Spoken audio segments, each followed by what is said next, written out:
আসসালামু আলাইকুম। আশা করি সবাই ভালো আছেন। আপনারা দেখছেন আমার অ্যাডসেন্স থেকে লাস্ট 17 দিনের যে আর্নিংটা হয়েছে সেটা। গুগল অ্যাডসেন্স থেকে আমার লাস্ট 17 দিনের যে আর্নিংটা এটা স্ক্রিনে দেখতে পাচ্ছেন এই মুহূর্তে। তো এখানে দেখতে পাচ্ছেন অলরেডি $155, 155.65, এবং লাস্ট 7 দিনের যে আর্নিংটা এটাও এখানে দেখতে পাচ্ছেন $86 প্লাস, এবং ইয়েস্টারডে মানে গতকালকের যে আর্নিংটা $12 প্লাস, এবং আজকে অলরেডি 10টা বাজে রাত, তো এখন অলরেডি 11.66 মানে $11 প্লাস আর্নিং হয়ে গেছে। তো আর এটা হচ্ছে ব্যালেন্স। গত মাসের যে আর্নিংটা সেটি হচ্ছে $263। তো গত মাসের কথা না বলি, লাস্ট যে 17 দিনের যে আর্নিংটা এটা কিন্তু $155। তো $155 কত টাকা, $155 কত টাকা হয়, সেটি হচ্ছে 13,000 টাকার উপরে, 84 টাকা যদি প্রতি ডলার রেট হয়। তো 13,000 টাকার উপরে ইনকাম হয়ে গেছে অনলি লাস্ট 17 দিনে, ঠিক আছে। এবং আমার সাইটের ভিজিটর কত সেটা যদি আপনাদেরকে দেখাই, এর আগের ভিডিওতে দেখাইছি, তো আর দেখাতে চাই না। আমার সাইটের ডেইলি পেজ ভিউ হচ্ছে 5,000 অ্যাভারেজ, 5 থেকে 6, অনেক সময় বাড়ে কমে, জানেন আপনারা।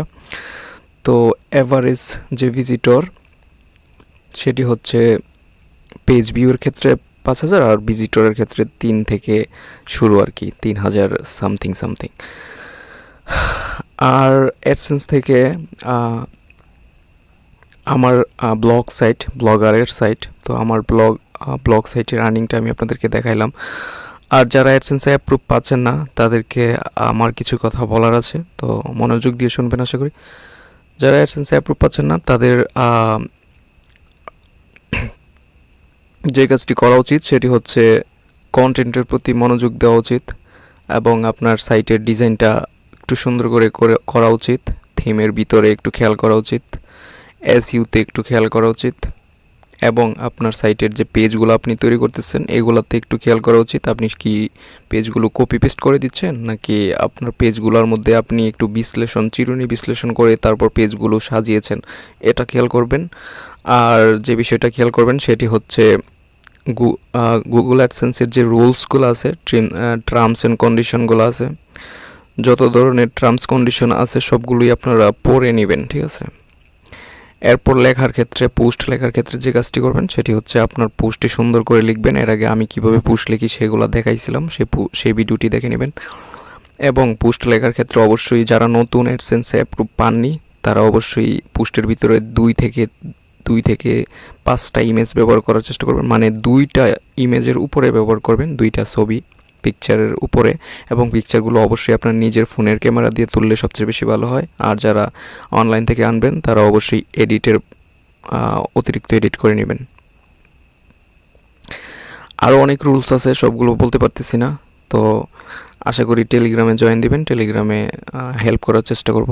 তো আরেকটি কথা হচ্ছে অ্যাডসেন্স অ্যালটারনেটিভ, যারা অ্যাডসেন্সে অ্যাপ্রুভ কোনোভাবেই পাচ্ছেন না, অর্থাৎ যারা এমন কন্টেন্ট লিখেন যেসব কন্টেন্টে কখনোই অ্যাডসেন্স পাওয়া সম্ভব না, তবে আপনার কাছে ট্রাফিক আছে, ভিজিটর্স আছে, গুগল থেকে আসে, তাহলে আপনারা অ্যাডসেন্স বিকল্প ইউজ করতে পারেন। আমার এই চ্যানেলটিতে অ্যাডসেন্স বিকল্প অ্যাডস নিয়ে অনেকগুলো ভিডিও করা আছে, তো অ্যাডসেন্স এই বিকল্প থেকে সেরা একটা আর্নিং করতে পারবেন।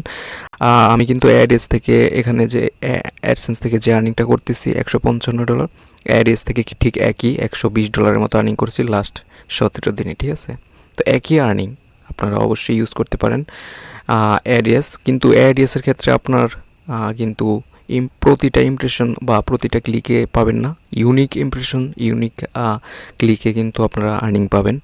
এবং আপনার সাইটের যে কন্টেন্টগুলো আছে সেই কন্টেন্টগুলা যে বিজ্ঞাপনদাতাগুলো আছে অ্যাডসের, তারা কিন্তু আপনার সাইটে ভিজিট করে প্রথমে দেখবে, তারপর আপনাকে কত রেট দিতে হয় তারা এটা বুঝে শুনে তারপর আপনাকে রেট দিবে, ঠিক আছে। এই ক্ষেত্রে কিন্তু আপনার ট্রিক্সে কোনো কাজ হবে না, আপনারা কোনো 2 নাম্বারই করলে কোনো লাভ হবে না।